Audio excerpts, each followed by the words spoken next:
Hello, my name is Jason, and welcome back to I Have a Story. Today I'm going to talk about. Oh, excuse me. God, I gotta quit smoking. This is killing me. My tongue is black. My mouth burns. I can't. It doesn't, this doesn't all stop in my life. I'm going to end up dying either way. It don't matter. So today I want to talk about, in my divorce case, my attorney.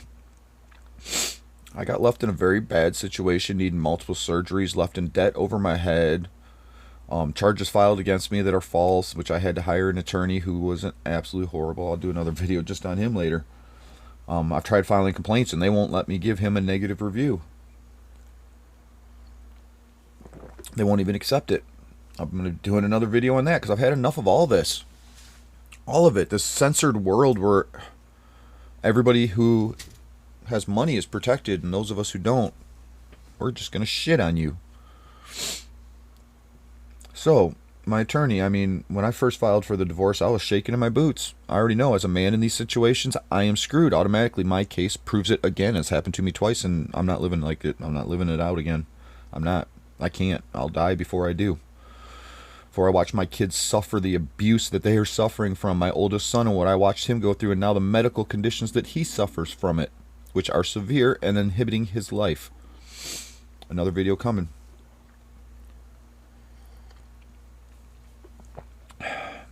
So when I found out, I started calling attorneys trying to find somebody who would pick me up and help me. I was recommended to Legal Services of Northern Michigan. They help people who are in positions that they can't afford an attorney. I was ecstatic. Wait, I got representation? I can get representation? I about peed my pants, which I do on a regular basis anyways because of the damage I have to my organs. I make jokes and laugh about it because I gotta try to stay. Can't just let it ruin my life. It's already degrading enough in my life. So I hired this attorney, and I thought I was dancing for joy. I thought, great, I have a chance now.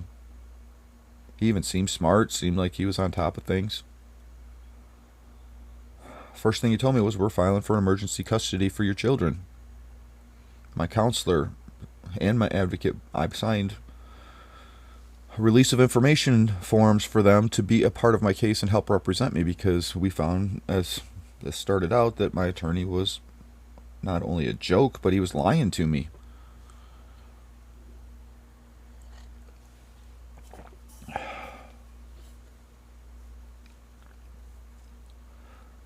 He never filed for custody and emergency custody or anything. He never filed anything ever. I have the evidence to prove this entire case, but to keep going through it and airing it all and editing it and trying to get on here is taking me a long time, so I'll get my story out. I hope when you see the evidence I've already presented, and if this case ever comes to fruition, obviously I'm not lying about the evidence I have, because I have to have it and show it if I'm going to come out here and say it.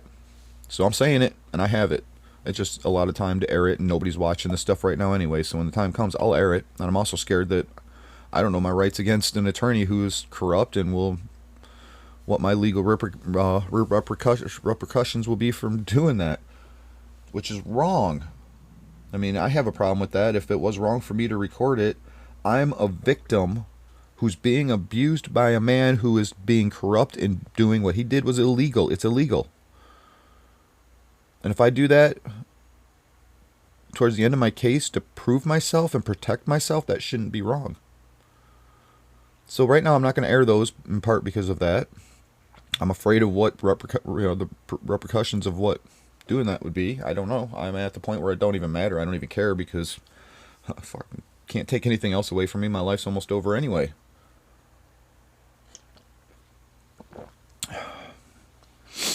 He never filed for anything. He never filed for custody of my kids. He never filed a single thing.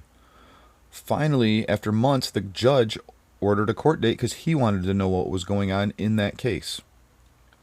Why nothing was happening. My attorney, I received a letter stating, we got a court date on this date. My attorney told me that court date was canceled and no longer existed. I went to town and had an appointment with my counselor that day. And I told her, hey, he sent me a message, said, that court date, or he called me on the phone. He didn't send me a message. He called me and told me that court date no longer existed, not to show up for court.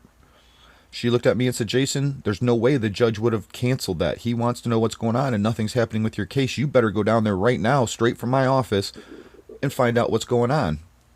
And I did, and I even recorded that, in which I was told that, yes, that court date did take place. The judge had to reprimand your attorney because your attorney's not doing his job. Well, here's what she told me. I mean, I have this recorded, so he didn't do his job. That's what it was. But here's what exactly happened. The judge had to tell my attorney that in order to file, or in order for a proceeding to happen in court, you have to file in court. My attorney never filed anything. I am on record. I recorded me asking the court officials, isn't that attorney 101?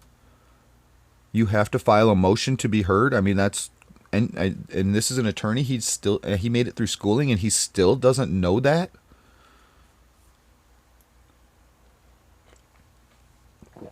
So he never filed anything.